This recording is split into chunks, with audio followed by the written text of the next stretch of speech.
Olá pessoal, então hoje nós vamos dar continuidade ao estudo de sistemas de amortização. Então hoje o sistema é de amortização constante. Como o nome já diz, a amortização que é constante. O que é a amortização? É o que você está pagando da dívida. O que está sendo pago realmente da dívida. Nós sabemos que quando nós pagamos uma parcela, nós pagamos parte da dívida e parte de juros.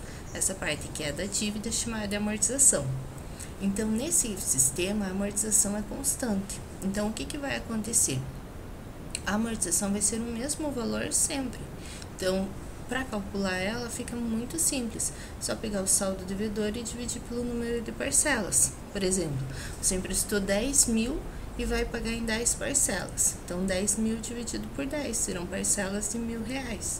Então, na hora de você montar a tabela, você já completa a coluna da amortização. É tudo R$1.000. Consequentemente, o saldo devedor fica muito simples de calcular, porque o saldo devedor sempre é o saldo devedor anterior menos a amortização. Então, se emprestou lá 10 mil, vai ficar 10 mil menos 1.000, 9, de 9 menos 1, 8, 8 menos 1, e assim sucessivamente até zerar.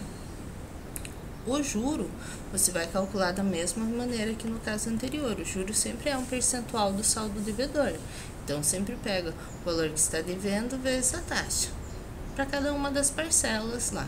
Nesse caso, na primeira, só multiplica pela taxa. Na segunda, você também vai multiplicar o saldo devedor de atualizado e assim sucessivamente. O que vai mudar nesse caso? É a prestação. Nesse caso, as prestações são decrescentes, a prestação vai diminuindo. Por quê? Como a amortização fica constante, a prestação, e o juros sempre diminui, porque ele é um percentual do saldo devedor, à medida que você vai pagando o saldo devedor, o juro também vai diminuindo. Então, a prestação fica decrescente, que é como alguns financiamentos funcionam, com prestações decrescentes. Então, aqui para vocês entenderem. Então, a amortização é o primeiro passo, que faz o saldo devedor dividido pelo número de parcelas. O juro, que você vai multiplicar sempre o que você deve pela taxa. O saldo devedor, pega o saldo devedor anterior menos a amortização, como já era feito no sistema francês. E a prestação, que é a soma da amortização com o juro. Então, ele é muito simples de fazer, por isso não tem comando específico da HP.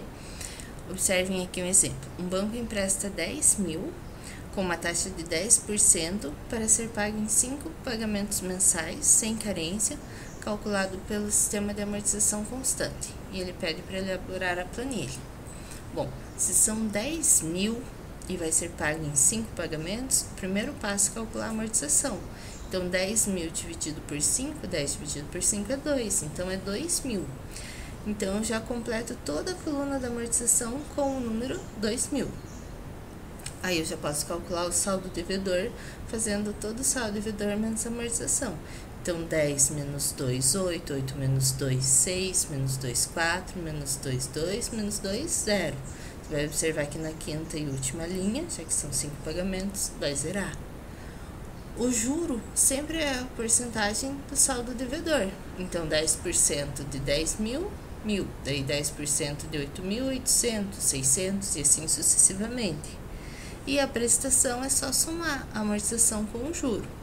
Então, vejamos aqui um exemplo. Olha, o 10 mil, então, como eu falei, a amortização eu pego o saldo devedor dividido pelo número de parcelas e repito esse valor em todas as linhas. Aí, então, ficou 2 mil todos os termos.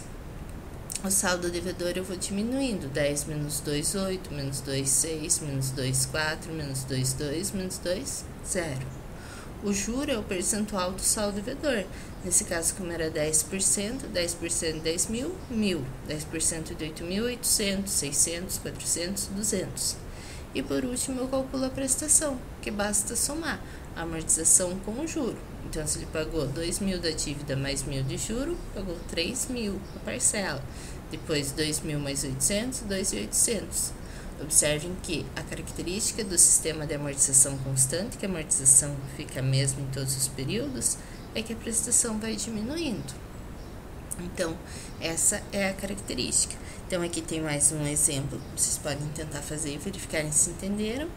E os demais casos, que era o que nós já vimos, que pode ter o caso dos juros compensatórios, de você ficar um período de carência sem pagar a amortização sem pagar a dívida, mas pagando o juro correspondente, por exemplo, são esse mesmo problema, mas com 2 meses de carência e juro compensatório.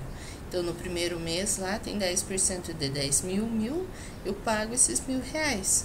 Aí, o que acontece? Quando for começar realmente os pagamentos, vai ficar igualzinho a planilha que nós fizemos nesse caso aqui. E o caso do saldo devedor corrigido, olha, até o mesmo exemplo. E no caso do saldo devedor corrigido, é quando eu não pago. Por exemplo, passou o primeiro mês lá, eu deveria ter pago os 10% de 10 mil, R$1.000, mas eu não paguei.